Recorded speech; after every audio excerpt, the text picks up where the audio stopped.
So ఇలా tube block అయినప్పుడు ఏం చేయొచ్చు? ఫస్ట్ థింగ్ వచ్చేసి మిగతా ఫ్యాక్టర్స్ అన్ని ఇవాల్యుయేట్ చేసుకుంటాం అనమాట. నేను చెప్పినట్టు ట్యూబ్ దేనికి important? Natural and IUI cycle. Suppose మనం న్యాచురల్గా ట్రై చేసాము, రాలేదు, అండ్ ఐయుఐ కూడా చేసాము, ఒక సైకిల్ ఫెయిల్ అయింది అనుకుందాం.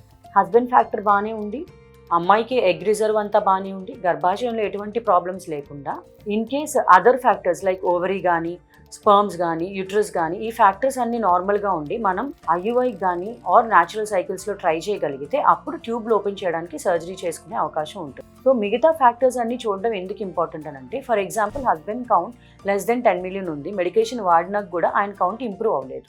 సో ఆ కౌంట్ ప్రకారం మనం ఓన్లీ ఐవీఎఫ్ చేయగలం పేషెంట్. అలానే అమ్మాయిలో ఎగ్ రిజర్వ్ బాగా తక్కువగా ఉంది.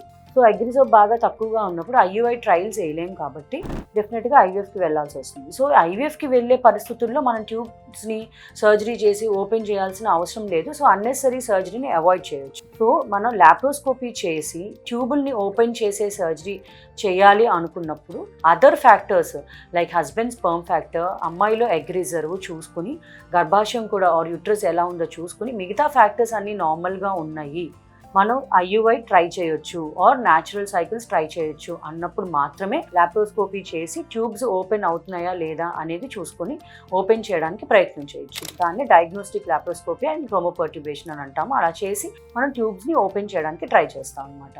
So these are the conditions where you can do laparoscopic surgery for tubal black.